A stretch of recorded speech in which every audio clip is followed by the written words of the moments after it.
Welcome to Frame One. I'm Drysen, and if you're watching this, you probably noticed something a little bit different. I'm by myself. And that's because this is the season finale of Frame One. I want to take an episode dedicated just to looking back on the incredible conversations that I've had with some of my favorite human beings and, dare I say, friends in the motion design industry over the past 12 months. And to really get into that, I want to share where Frame One came from and why it's even a thing. Because Frame One was not my idea. In fact, it was Camp Mograph in Virginia, 2022. I had conversations with Dave Swain and Amanda Russell at Cream Studio, along with Nick Campbell from Grayscale Gorilla. And after those conversations, they were like, Drysen, you got a good voice. You should do something with it. And Frame One was almost started on a dare.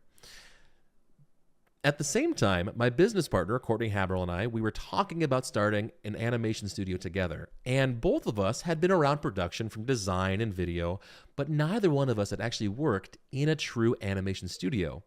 And so we wanted to talk to our heroes and feel, because not every single business startup is a success story. I don't think it's a secret. So we wanted to know the people that made it, the people that accomplished what it was that we hope to do. How did they feel when they were first starting? And if we could gain any insights and business tips to running our studio to give us the best foot forward and just help identify the characteristics that we needed to find in ourselves to make sure we could find success, that was going to be an amazing thing for us. So one question we always had was confidence. When people start their studio, how did they feel? Were they confident? And so I want to dive into that right now. What I kept coming back to was, I will make it work. Like, I have a track record of making things work, you know? And if it doesn't work, if worst case scenario, like I just fail and it's a fiery mess, I'm not leaving on a bad note. These people are supportive of me. And I bet if I came back a year from now and said, that was stupid, do you have an opening for me, or do you know of someone, or could I put your, you could have an in, get back can in. I put my name on your list or whatever? I feel like there would be an open door. And so I actually felt confident that I would make it work, even if making it work meant finding another full-time job. It's hard to go from a place where you're comfortable to a place where you're constantly worried, you know? Let me rephrase that in a different way then. How did you know that leaving the safety of a full-time job was the right call? I You didn't. weren't making a mistake. I didn't. You just have to have kind of faith in yourself. Yeah. Faith in that, like, you know, your skills are good enough, you know, that you can network well enough, and that your work is decent enough to where you can bring in some work. You gotta have money in the bank. I think you were the first one that said, oh, we should probably start a studio someday. And he mentioned that you had said that to him. And I'm like, well, that's it. It's going to happen. It was just sort of wild. Like, we really committed to this thing, and we're like, yeah, let's just do it. And I told my wife, she's like, well, have you met them? Or like, she's like, she's asking all the questions I should have been in my head. But, just sort of had to explain, like, no, I know this is different. I know that this is the real deal. I don't know. It was a weird instinct. How did you guys feel day one? I know, like, I'll figure it out. I didn't know how fast it would grow, but the first day I was like, yeah, we can do this. We can figure it out. We can make videos. We can make money doing this. And then we sold like our first set of like 10 videos for like $3,000. Confidence level wise, it's hard to go back, to that person that long ago. But one of our biggest strengths can also be a weakness sometimes, and it's what he said. Like, we're hyper confident in the things that we can achieve things, but it's not like pride. It's just because we know we're gonna figure it. We're gonna do whatever it takes. You have the drive to we put will in the not time, stop. the energy, whatever. Yeah. People who are starting out and they think, oh, I got to start small and so forth. I'm like, yes. However, you really owe it to yourself to make a little bit of time and space and swing for the fences.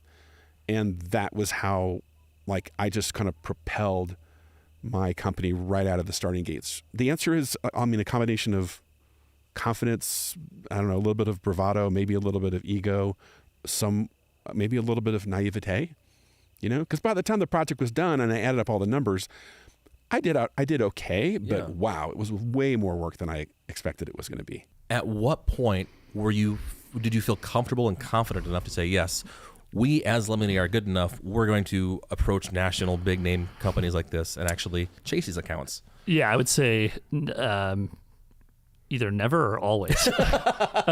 Gaining confidence that you're good at what you do is one of the hardest things of being a creative or a solopreneur or running a studio. And sometimes you need those little benchmarks or checkpoints to meet others and be like, yeah, I got this. So I think that's a huge part, is your mindset and belief of your ability. You do feel comfortable and confident for small windows at a time.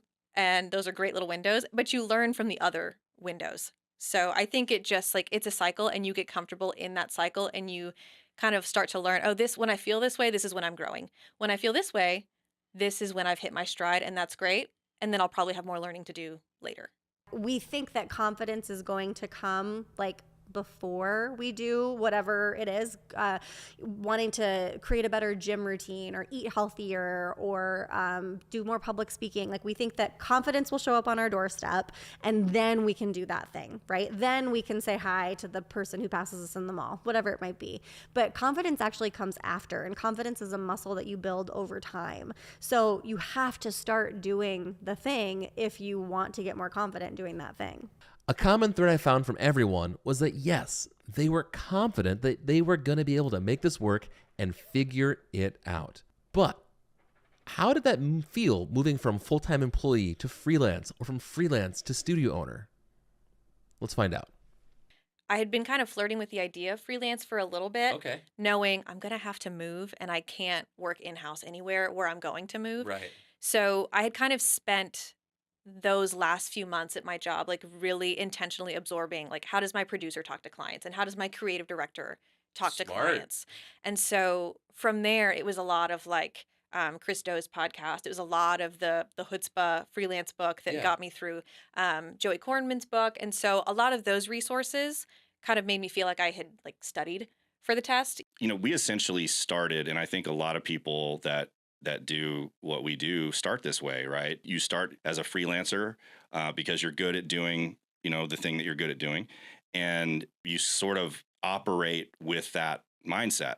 Like you were just saying, is okay, great. Now we have this work. Now how are we going to get it done? Yeah, absolutely. And then you're just calling friends, right? And I think it's really easy to start off in all right, well, maybe it's a freelance collective, or maybe it's a company, but really it's we're all a collection working together, we're friends, we're doing our thing. Exactly. But as things start to grow, you start to see the importance of setting expectations. Okay, well, what's your job? What's my job? When we get paid for stuff, what do you get paid? What do I get paid? It took a while before I feel I don't know, we were taken really, really seriously as a studio by the local agencies.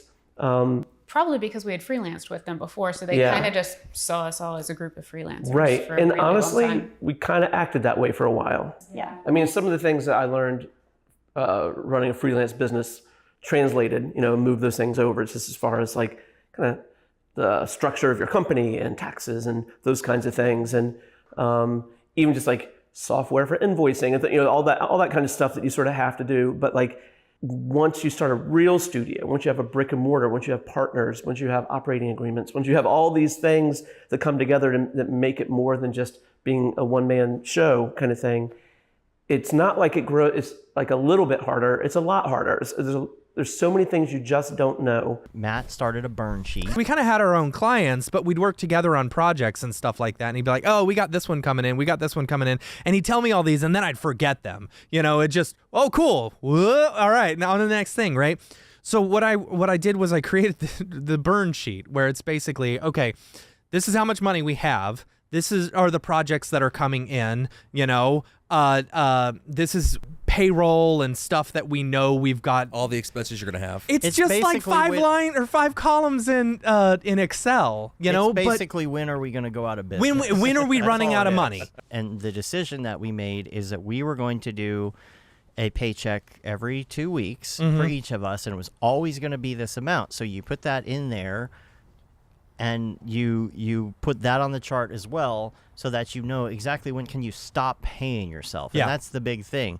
And that way you always have this regular paycheck. We're not doing a gig and saying, oh, let's just split all that money and not think about cash flow or anything else.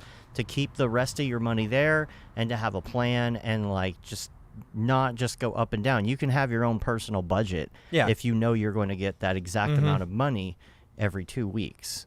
Having that peace of mind to know what's coming in and what's going out is kind of a big deal. Especially you're making a leap to not having a stable job. You need to have something on paper. It's like, oh, this is me and my buddy. We're doing stuff. All right, like, let's go get the lawyers, or let's get on LegalZoom and let's write this stuff up. That doesn't feel good to me. Like, it doesn't feel like the natural thing to do, or it feels like, we're planning for our failure. Exactly. Or it's like signing a prenup or something like that. You know, it's we're gonna be best friends forever. It's like, don't you trust me? It's like, well, don't you trust me? You know, but it's for the same reason that you have contracts with your clients, right? Because what does a contract do? It sets expectations. It's vital to have some kind of a document that tells you what to do. Because humans will either want to get mad about something or will want to acquiesce and be really nice. And it's like, oh, it's my bro. So right. And having something on paper kind of takes that part of it. Takes the emotion out of it. It takes the ambiguity out of it. Do you think that you could run a studio of this caliber if you only had freelancers? I think people are trying to. And so therefore I do think you can, but I do think things are lost. There's like somebody like Steven Anderson, who's my managing director. He knows this place as well as I do. If something comes up from like 4 years ago, he's going to know exactly who worked on it. Like there's just efficiencies lost by having to staff up every time. And a lot of our work is repeat business. So like when they call us, they expect that the people navigating the job with them like understand historically what have happened. They like not only do we know brand standards and this and that, but if they reference something, like we don't have to go dig it up and unarchive it. The person knows what they're talking about. And we can have that conversation. All of that stuff would be lost if you had to staff up every single job. One solution is scale. Yeah, honestly. But that's a scary financial investment. It's very scary, and that's why a lot of people don't do it, because you're like, oh, how am I can't afford that much overhead. I guarantee there are many studios that would say, yeah, we have certain kind of repeat freelancers or permalancers that we work with quite a lot on a monthly basis. And so it's sort of like, guess what? You're already like, you're paying a salary, like you can't afford it. I think it's scary though, because, you know, when you're, in a project-based business, well, you're bringing those freelancers on to like that one project. Right. So you've got this project and that has a budget and that's how you're affording to pay that person. And so then you think like, well, what about all those other times? So rather than being the guy in the chair that was doing the 3D all the time now, and the guy that was doing all the editing and the whatever, I was able to go out and start meeting people, building relationships. But my being able to focus and not wear 32 hats. I remember one time listing all of the different things it took for me to run my business, and being able to say, let's just get that down to 12, and then maybe 6 things, and then maybe someday 3 or 4 things. You know, people say that, you know, isn't it great working for yourself? But like the real reality is you have even more clients, because your team is dependent on you and your clients are dependent on you. And I'm going to use this analogy, even though it's not like when you start a boutique company, it's like you're not the mill or the frame store, right? Like as the owner, people know who you are and they're going to call you. That's why they're working with you. Like if I'm working with frame store or the mill, like who is even the owner? Who do I call if I want to bitch about something? Right. Or if I'm not happy with my team or something's not going well, who do I even want to call if something's going great? So I think like the romantic idea of opening a studio is like just that. It's a romantic idea. But there are some major things. But I would say like go into it with like a balanced notion of what it's going to be. And I think the big things is have a lot of money saved up. Have money saved, because cash flow is something that you don't think about and nobody talks to you about. At any given time, half of your receivables can be over 60 days. Yep. Late. So that means like if you paid out all your freelancers and everything in 45 days, for as long as they're going, you're basically funding organizations. And like you can't make money magically appear. No matter how many times you call them, they're going to send you the money when they send you the money. So you have to be very conservative with money, and you have to have a lot of cash saved up. What it looked like for me, and not thinking about things from a business perspective, is I got burnt out. Like I was boundaries, work life. Right. It's like work life boundaries and interpersonal boundaries, and, you know, working with friends, and like all of those things can get complicated. I don't think they have to. I think that there's absolutely a way that you can do it. Communication is everything, you know, and the moment that you feel like, I think there's a vibe here, like we need to like press into that and see what might be going on there. Maybe it's nothing. Yeah. Or maybe this is something that we actually need to address and talk about. And again, for a lot of this stuff, if you have it, you know, if you have a contract of some sort, then it's like there's no emotion in that. It's just like, well, this is what it is. We agreed to it. So as I've come to learn, starting a studio is so much work. Everything from branding to relationships, all of it really adds up. So let's dive into a little bit of the hardships of owning a studio. You're not fighting, but like you're not agreeing about something right now. And yeah, it can be frustrating in the moment, but then like knowing that you'll come back and go, you know what, I'm still very, very lucky to have these two people as my partners. I think that at first things would get kind of heated because first of all, we didn't know how to run a business. We were scared. We were younger and immature, and we didn't know how to solve those little quarrels. But over time, you start realizing like, this is just a little blip. This is just a little thing. We've done this before. And it takes that experience to help you realize when it's happening.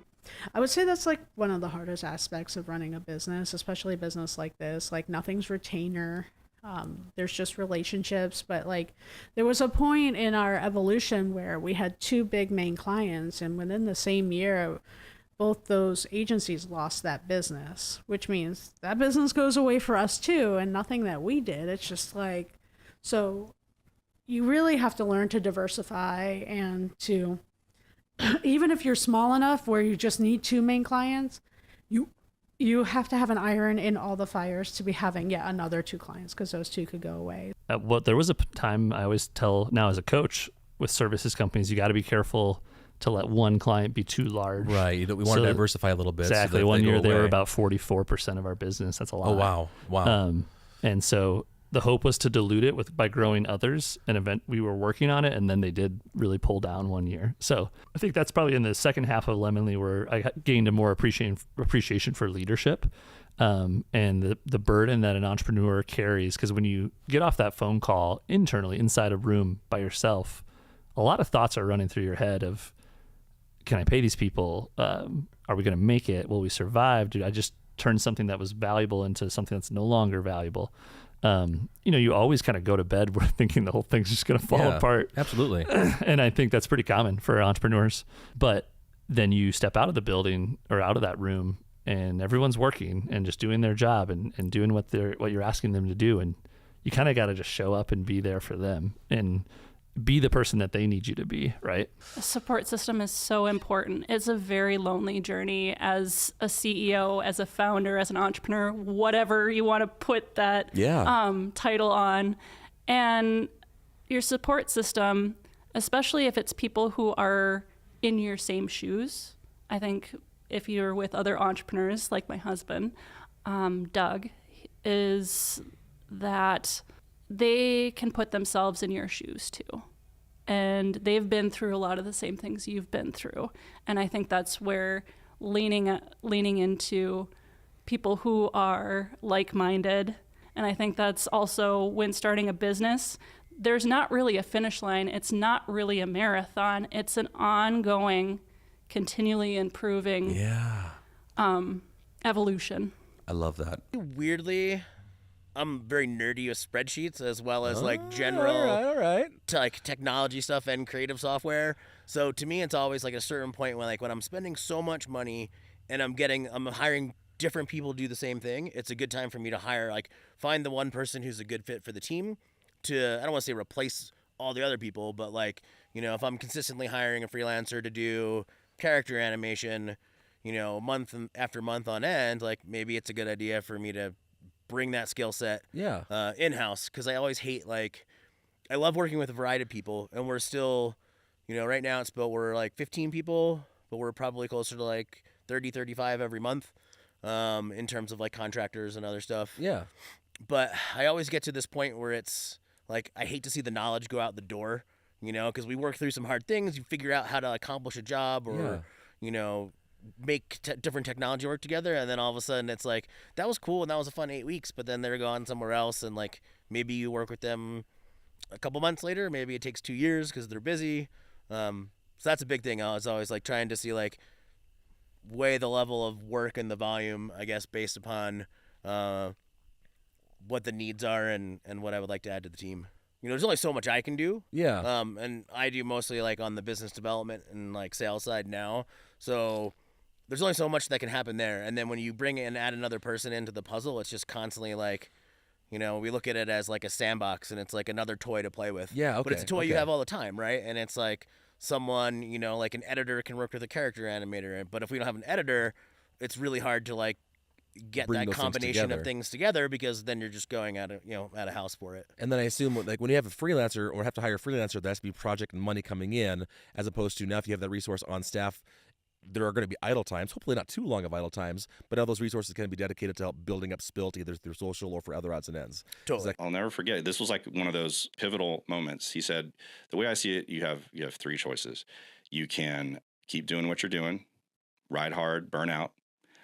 You can hope that someone else will pay you to do what you're doing now and pay you the same that you're making now. Or third option, you can change the way that you're doing things. I mean, that was the question I had going to Camp MoGraphics this year was, do I start a studio? Do I keep freelancing or find someone else that I can work for instead? Yeah. So I get it. It's a hard question. It's a very difficult question because it gets at the core of what you're wired for. Yeah. Because not everybody is wired to run a business, and that's okay. I do think it takes a lot of self-exploration to know what that right answer is for you. Yeah. There's not a wrong answer, but it is very easy to answer the question incorrectly or to have not done the self-exploration and just put an answer out there. When you're on that journey and you're in that 7 years, you're like, shit, I know I'm capable of something greater. I feel called to make it. It's this thing that just, it drives me. And at times it drives me crazy. At times it drives the people that I love crazy, because I have this sort of obsession. Absolutely. Right. And it's not just producing the great work, but it's also generating great money, and it's generating the attention and respect that you I don't want to say you deserve. It could almost be an addiction. Yeah. Chasing that. Yeah, absolutely. And so when you start to finally scratch that itch and enjoy some of that satisfaction, that's a cool season of your business. That's been a big thing for us this past year is the team communication. Yeah. We've been able to have good moments of that. We've had moments where we've learned from it and had to communicate better. And we always, as a team, are reminding ourselves you have to communicate to one another, because I think one of the biggest things with relinquishing control is that nobody knows who's actually doing what. It's finding ways to make that communication easier, more streamlined. So it's using project management software. Making sure that it works and that people are using it, putting in notes. It's, for we use Slack for a lot of communication, and just making sure that everybody's on the same page on how we communicate information about projects and where the shit is saved. And to Dustin's point, who's doing what, all that stuff has to be communicated, and it needs to be over communicated, because everybody thinks that other people, I think, understand them more than what they actually do. Yep. And so you really have to over communicate to communicate enough. I know that people say mindset is everything. Yeah. And it sucks that it doesn't make sense until it clicks, until your mindset changes. And then you're like, oh yeah, it is. Mindset is huge. And going from someone who like was afraid to reach out to studios, because year one of me going freelance, I worked with a studio twice, and on the second project I screwed up. I overcommitted. I said I could do it, but I was so green in the industry that I didn't know what I could do. Yeah. I was like, I just have to, like, I'll stay up late and I'll get it done. And the day before it was due, I was like, hey guys, I don't know, I'm behind, and I thought I could finish last night, but I'm totally not even close. And they're like, dude, we hired you because we don't have time to do this. It's a small project. And like, they kind of said, I could read between the lines, like, you screwed up, man. And I was like, I need to not ever reach out to studios until I get my shit together on my end. So I only reached out to direct clients that don't know anything about motion design. And I was playing it safe because I was so embarrassed. There was like a lot of shame in that, like, feeling like I screwed up and I don't want to show my face in the industry again. I spend the next 3 or 4 hours, I don't even remember, getting to the place where it can finally render. And I'm thinking, this is my life, man. It's 3 or 4 in the morning. I should be home. I should be with my family. I should just, like, this can't be my life. And it was like, you know, sure, I have, quote, freedom, but I feel like sometimes I've built almost like a slavery where you're a slave to the business. Yeah, like I've built brick by brick this thing around me, and now I look around and I'm like, is this a jail cell or is this a, right? Yep. The door's always open. I can leave any time, but still I feel kind of trapped. And that was when I just basically made a decision the next day of, I've got to do something different. For whatever reason, having a dedicated studio for hyper-focused motion has always been a goal of mine. A place where I could bring clients, show off our staff, show off the cool work, and just make it our own. But I wanted to know, did having an actual studio space become a benefit to a motion design studio?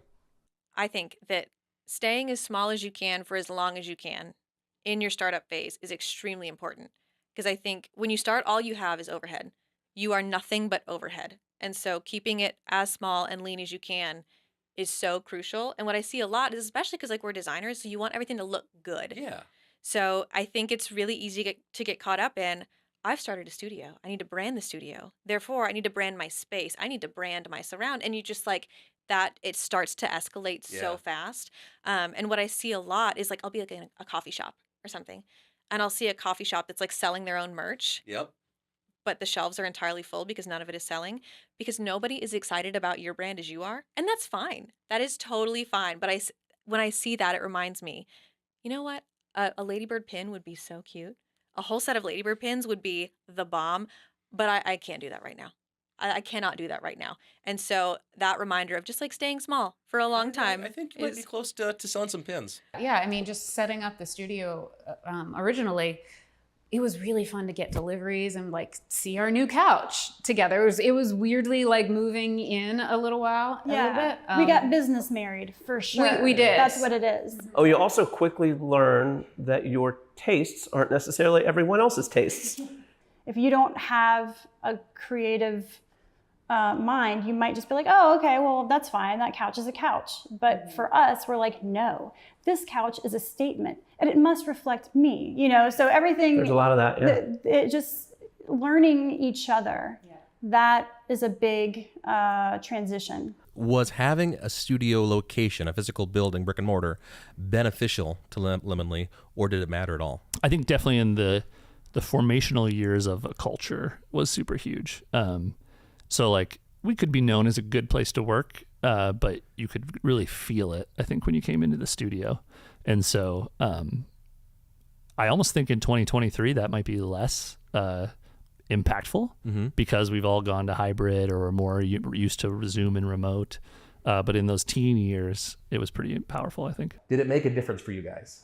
I don't know that it did too much. I mean, people knew us a little bit more in Richmond, but not many of our clients were from Richmond at that point. Actually, well, yeah, I guess you're right. But I will say that we had a very convenient location for some of the agencies that were in town or are in town. And so I think that just the fact that we were a block one way or the other from some of the bigger agencies, that felt like, yeah, we're in the walking zone. And so that means that they'll want to come over to our place. Because for a lot of You know, a lot of agency people, they just need a break out of their place. And so they would come over and kind of hang out and watch, you know, the edit or whatever we're doing, get some snacks, and then take off. So I think if we were any further out, they probably wouldn't have even bothered. I do believe that.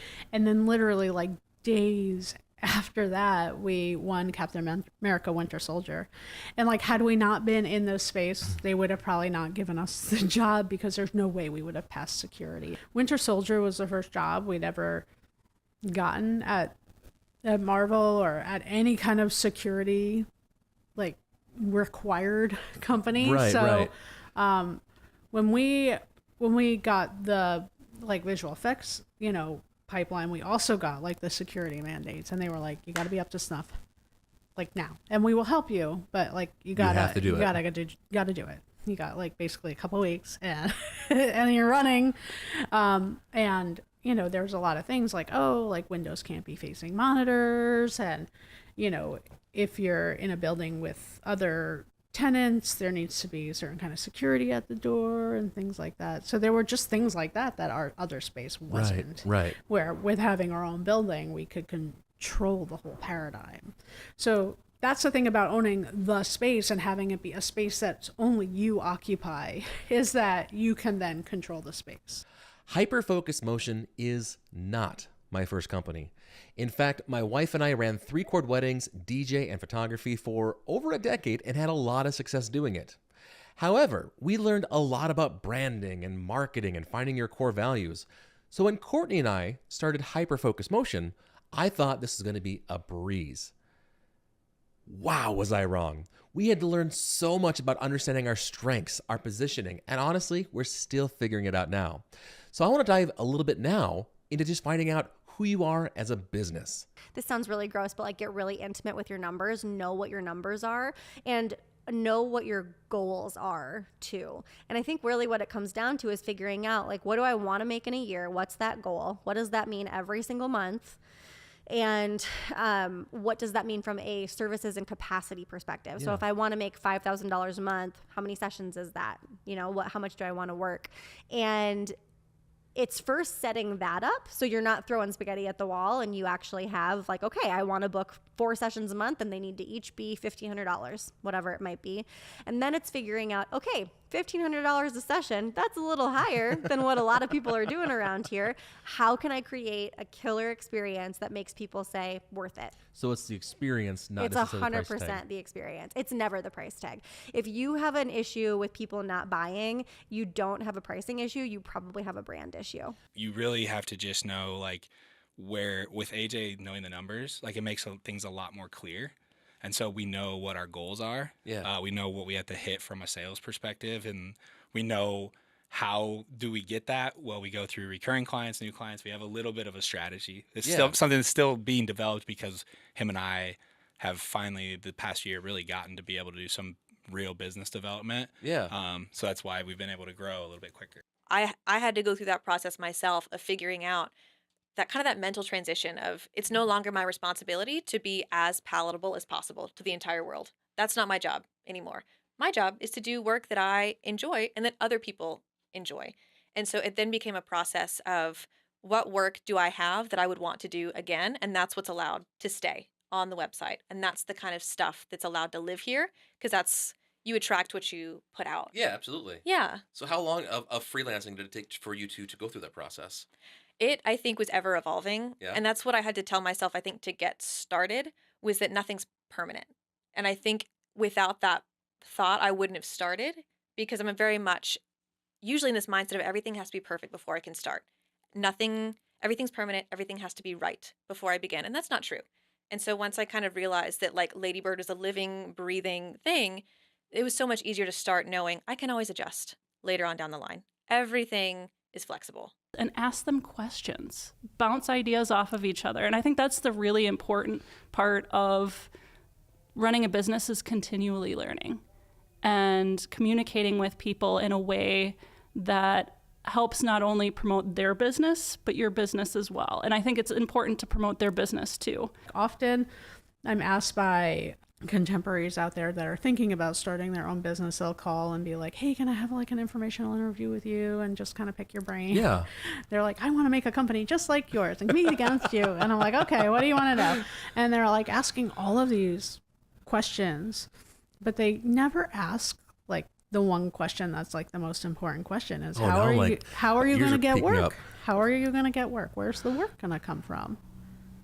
And I always like lob that out there, and I'm like, okay, well, where's the work coming from? Do you have like clients that are ready to start tossing stuff your way, or what? And it's shocking the number of how very little thought is given to this sometimes before people start a business. I think people think they're going to put a website out there, and everyone's going to care. Everybody's going to care. Yep. And let me tell you, nobody's going to care. Yep. Nobody's going to give a fuck. Yep. No matter how beautiful your work is. Even if you sell amazing NFTs, nobody's going to care, because in the commercial world, it's like track record and relationships and kind of proving yourself over and over and over again, small scale to grow to large scale. Day one, like I said, we have to be brand forward. We can't afford it right now, so I'll make a quick little logo. Yeah. So I made this really bad 12 Midnight Visual Makers logo. We were trying to be all thoughtful, and it was this thing that was like it worked for what we were doing at the time, right? And it looked good enough. And so we knew, like, as soon as we had enough funding, or if we had enough dollars in the door, then we wanted to go back to Gigantic, who I worked with, and we wanted them to do our brand. It wasn't cheap for us, especially at the time, and I think like we really put everything that we had into the brand, into the website, and into like getting those assets that we need to be able to polish it. And then the polish has been the work over the past year and a half, 2 years that we've had it. The outside, making our stuff stand out, making us our messaging clear, and putting our website in a position to be looked at as like, oh, well, this company's been around a long time, when really at the time we hadn't been. Right. That's the original Full Harbor. So my motion design company now is called Full Harbor. Oh, okay. I didn't realize that. But my leather company was called Full Harbor. It was great for like branding, figuring out marketing, products, customer service, and fulfillment. Sales, and this was yards. Yeah, so this was the idea of a business. It was all before I went freelance, so that gave me a ton of experience with customers. The branding changed, but the name, since the leather business, I just let it die. The name is just so great. My last name is Sailor. Harbor is a place of business, and when the harbor is full, that means business is good. It's like all these perfect touch points. Yeah, I got to use it. So I took it. Because that branding is just, it's on lockdown. Thank you. It is nice. Thank you. Was it nice day one? I will say, I think I had a very clear vision of it from the beginning. It was more so just like, it's like when you have a dream and you're trying to like talk about it. And so that was, I think the big challenge was I had the picture, but I just needed to nail down the vibe and what vibe did I want to live with for a very long time. And so I was really lucky. I think that all the sketches look very much the same. It was just fine tuning. That's the hard thing to achieve. It really was.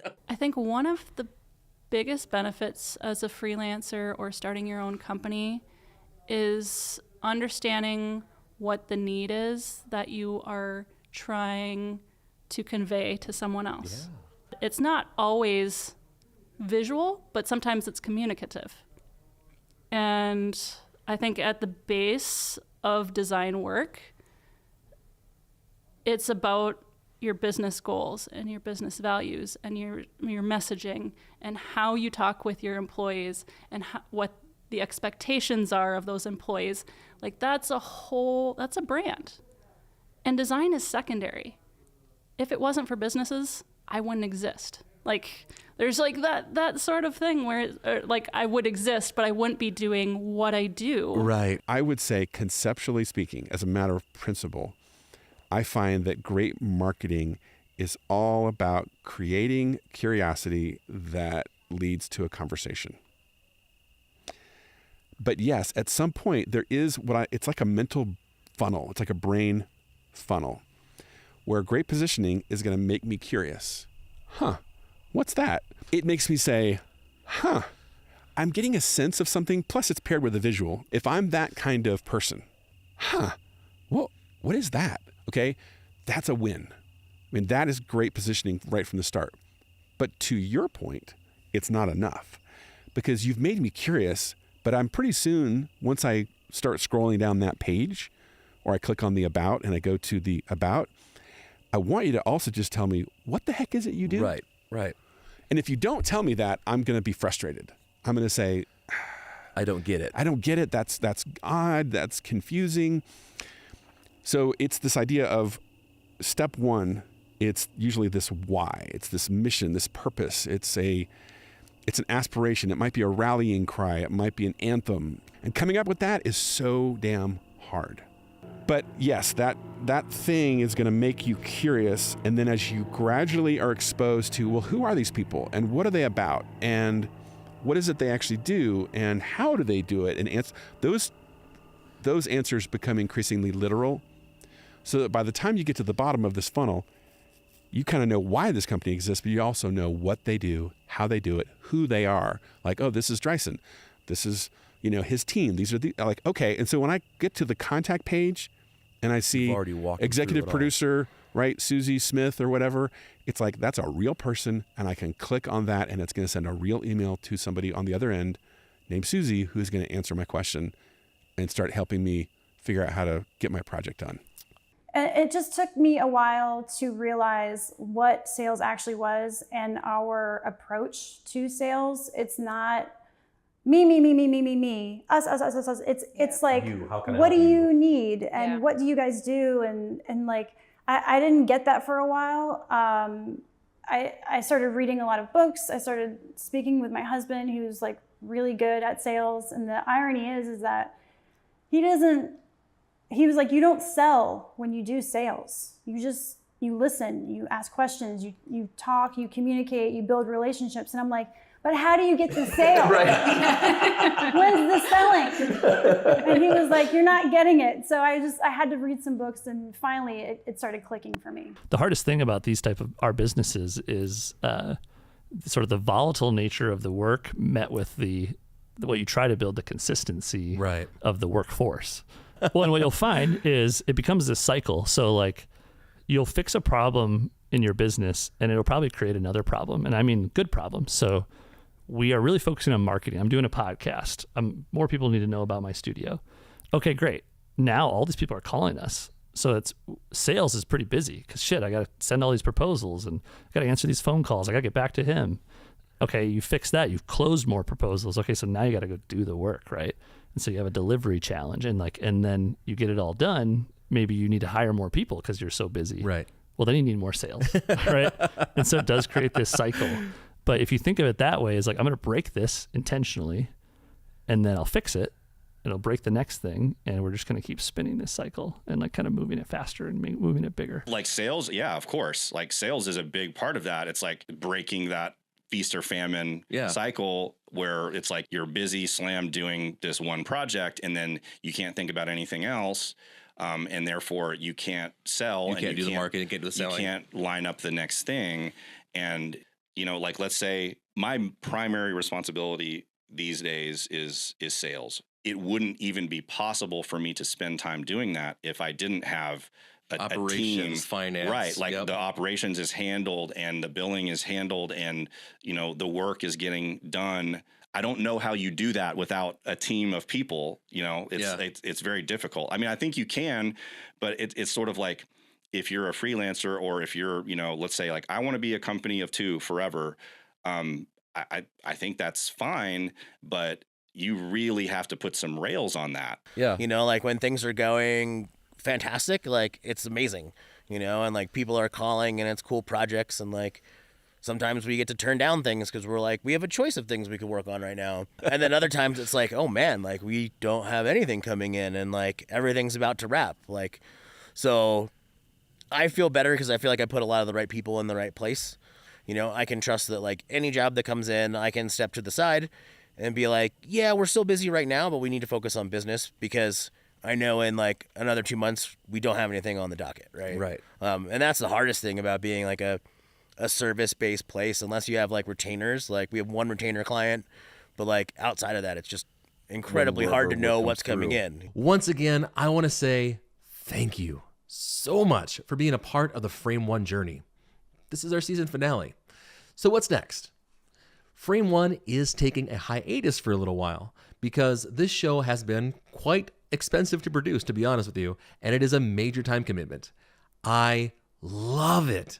It is one of my favorite endeavors that I've taken on to date. So, will there be more episodes? Absolutely. As I travel the country and meet with different studio owners, we're going to record as many Frame One episodes as I can from here until I can't do it anymore.